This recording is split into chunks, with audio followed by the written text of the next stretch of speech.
He is a banker but lives his passion on the farm. He is currently training the youth in his community on the importance of agriculture as a business venture. 47-year-old Daniel Sumwa has been an active farmer for the past 10 years. Our reporter, Beatrice Senaju, visited Mr. Sumwa's farm at Adorsu in the Afram Plains and walks us through in this report.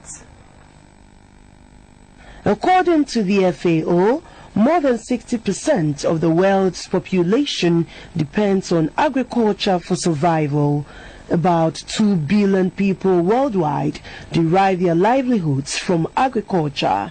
It provides employment opportunities for rural people on a large scale in underdeveloped and developing countries, including Ghana. There are many problems in the sector though, which include lack of farm inputs, technical know-how, obsolete tools, and aging farmers. But the tide is gradually turning as a good number of the youth are now venturing into agriculture. On one of my visits to rural Ghana, I met Mr. Daniel Sumwa.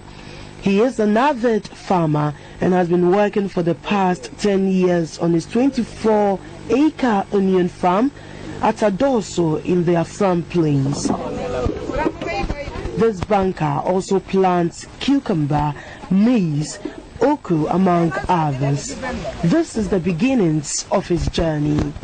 I started this thing when I was young. My mom invested me into agriculture. So when I grow, well, I feel happy, even so happy to involve myself. At the same time, it also gives me another income so that I can also help the family. His workforce is made up of 12 permanent staff and about 50 part-time workers. It was refreshing to note that students after school come to work on the farm to acquire some skills and also get some badly needed cash for their education.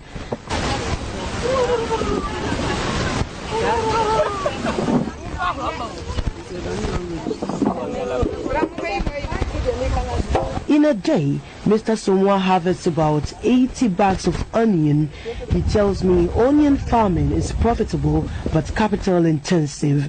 He says money invested can be recouped if the farm is properly managed. You get it back. You get it back. Sometimes you may meet the price. So when you're able to get a price, surely the returns will be good. According to him, it takes 4 months to harvest the onions. The measure will take 1 month, 2 weeks. Then 2 months, 2 weeks, it will be the transplanting. And so to be ready is only 4 months. A mother of 6, Madam Janet Sumwa, has ably supported her husband on the farm from its inception 10 years ago. It was not surprising to see that about 8% of the farm hands were women. She tells me agriculture has been profitable to her family.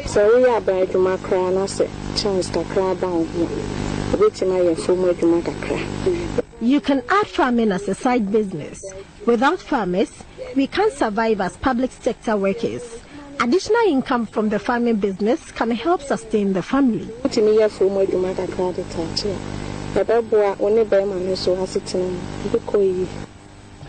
26-year-old Joseph Taddy is a teacher at Adorsu Presbyterian School and is also a secretary on Mr. Sumwa's farm. He has no regrets working here. If you know how to deal with the management of the farm, yeah, you'll get something. It's good for the youth to enter into it.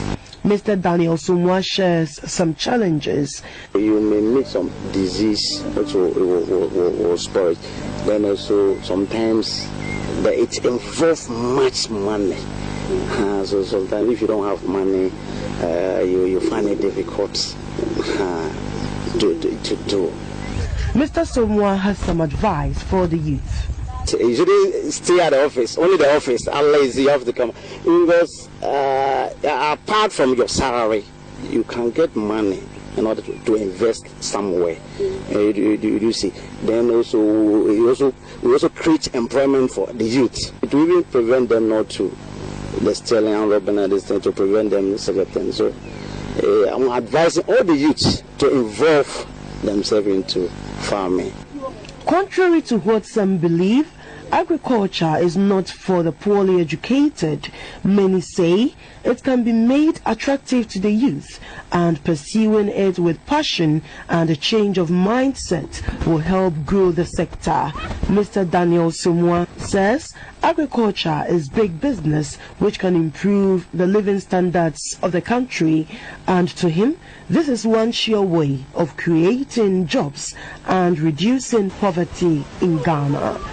Beatrice Sinaju, GBC News, Adoso, Afram Plains.